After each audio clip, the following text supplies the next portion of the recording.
as just crazy stuff they do to their Jeeps. And I am a Jeep owner, so I am guilty of some of this. Like mine's all lifted up with big tires and stuff, and it never leaves our parking lot, let alone the street. So mine, I can fall into this, but I know you like to take pictures and send them to me of the with pitched people of gasoline cans and unused shovels. No scuffs on that No shovel. scuffs. Well, I want to add one to you, and I had to, literally I had to stop everything I was doing to call you when I saw this. I saw a guy in a new model 4Runner the other day, jacked up, big knobbies, had a ladder off the back of it that goes to the top where it had a tent mounted to the top of its 4Runner. This 4Runner didn't have as much as a scratch on it. There's no way that guy's ever been even in the grass front yard of his yard, let alone a trail that he would need a tent on top of his 4Runner for. I'm sure he could have bought a pull-behind trailer for cheaper than that. It'd be a lot easier to tent cost. Yeah.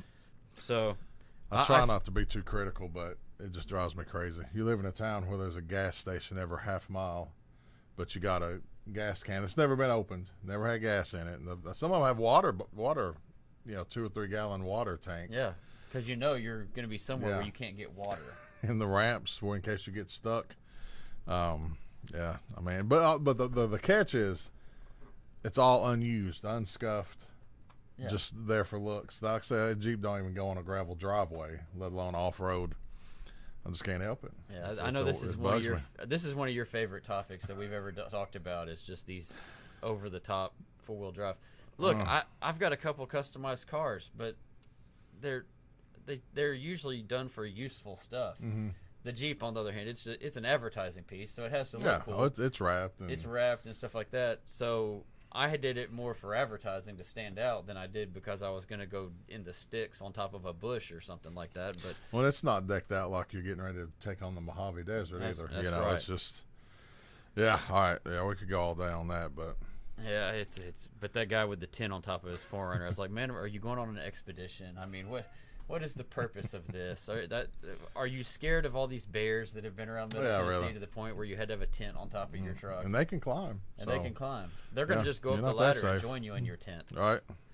All right, that's enough of that. All right. Brad, tell us about your listing or listings or whatever business stuff you actually want to talk about. Well, we do have 2140 Rankin Drive. It's in Christiana. It's an all-brick house, just under a half-acre yard, level lot. Has a nice concrete driveway, one owner, and new roof. About not quite 5 years old anyway, but it's got the 50-year architectural shingle with the ridge vent. 30-year architectural 30 shingle? year, yeah. What did I say? 50? You said 30 year. I know what you meant. But it's well kept and ready to go. It's priced right, so ready for the new owners. It's 2140 Rankin Drive in Christiana. The neighborhood has city water and sewer, but no city taxes and no HOA. I get asked that a lot. No, people aren't a big fan of HOA. It's all brick. So if you have buyers, you're an agent looking for houses, send them out that way. If you are buying, give me a shout, and I'll give you more info. Good deal. Yep.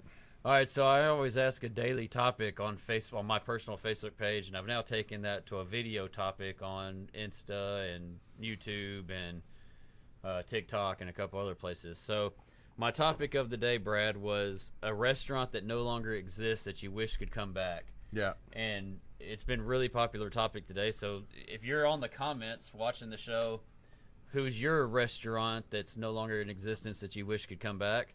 And Brad, I'm going to ask you, name a couple. Yeah, well, we were talking before, and I have to agree. We're both right there on one. And we may have been the ones keeping them in business for as long as they were. We definitely were. But Taco Garage, man, that place was awesome. Yeah. We tore that place up. It was a little pricey for tacos, but they were good. They were good. Everything was cooked on site. Actually, my middle son worked there for a short time, and he was saying, yeah, it's like real quality stuff. We cook it all there, but it didn't matter. It was still good. Yeah, it was still good. And could have busted in from Canada. It still was good. My now 12-year-old, he was that's probably been 3 years ago, so he's probably 9-ish. He's still, every time we pass that building, is Taco Garage ever coming back?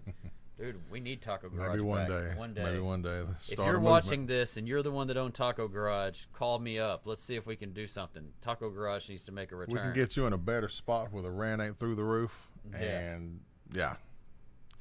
Let's do it. But there's a couple other ones. Mazzio's Pizza. Okay. I don't know if you had a Mazzio's in North Carolina. Not that I can remember. It was where McAllister's is on Memorial. Okay. Now. Gotcha. So Dallas and Jane's, local restaurant, Alex Blues restaurant. Yeah. Fantastic.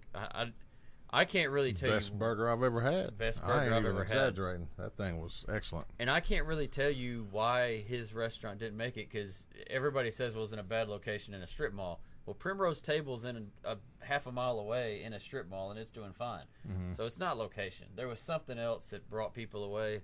It was pricey, but it wasn't any more pricey than Five Senses or Steakhouse 5 or Primrose or any of those other restaurants like that. And like you said, best hamburger I've ever had. Yeah. Well, you know what Alex is doing now. So, you know, if you believe in a master plan, all that had to happen to put him in the spot to be on that show and win it. So, you know, it worked out. It worked out for him. It's, you know. And if y'all don't know who Alex is, Alex just won the most recent season of Hell's Kitchen. Mm-hmm. He is. He dominated that season. But born and bred here in Murfreesboro, raised up through us, had his own restaurant, and it was really good. Yeah. All right. So what are a couple others on your list?